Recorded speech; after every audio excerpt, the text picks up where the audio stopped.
Bem-vindo e bem-vinda você que definitivamente não está louco só porque ouve coisas que ninguém mais ouve.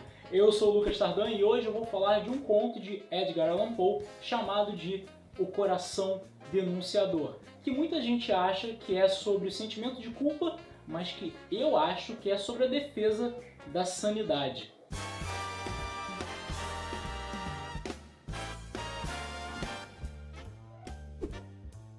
O Coração Denunciador, ou no original The Telltale Heart, é um conto onde o culpado ou culpada, porque nunca fica claro qual o sexo do indivíduo que cometeu o crime, acaba confessando. Nesse conto, o narrador descreve como depois de anos de relação com o velho, que também não fica claro se é seu pai, seu conhecido, seu criado, acaba resolvendo matá-lo. Só que essa decisão vem meio que sem razão.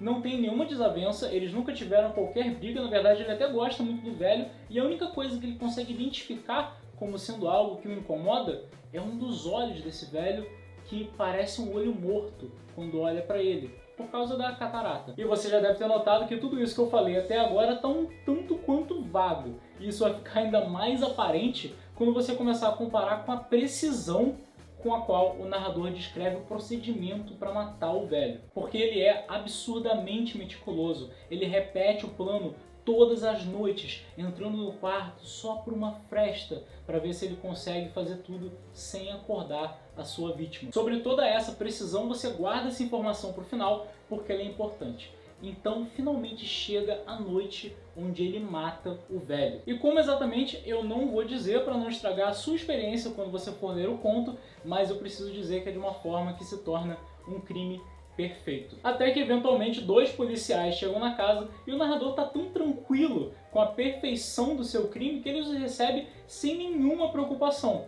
Até que no meio da conversa ele começa a ouvir alguma coisa, que você vai ter que ler o conto para saber o que foi, que o faz confessar o seu crime. Muita gente, inclusive eu, achei numa primeira leitura que o narrador tivesse confessado o seu crime por causa de um sentimento de culpa. Será que o narrador matou o velho e depois acabou ficando com a consciência pesada? Mas se você perceber, ao longo do texto, ele cita várias vezes uma doença que causa hipersensibilidade, principalmente aos sons. Muitas doenças causam isso, inclusive estresse pós-traumático e ansiedade generalizada. Você junta tudo isso com a paranoia que o narrador mostra ao longo do conto e grandes chances dele sofrer de algum tipo de doença mental. Tá, mas para que isso é importante? Isso é importante porque para quem que ele estava contando esse relato? Você junta isso ao fato dos policiais aparentemente estarem ignorando o som que todo mundo poderia ouvir e também com a precisão que ele faz questão de contar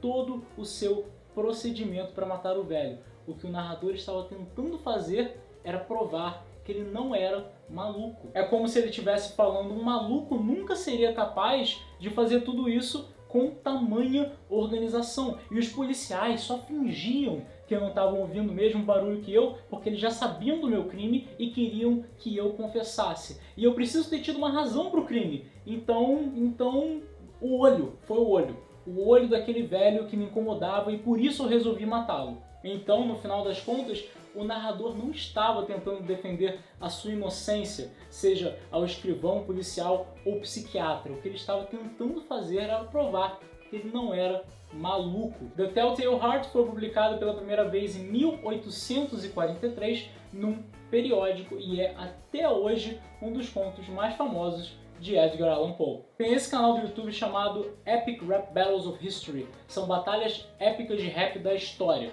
Eles basicamente colocam duas figuras históricas para lutarem uma contra a outra em uma batalha de rap. E eu sei que isso parece ridículo, mas é muito bom. E aí tem uma entre o Stephen King e o Allan Poe.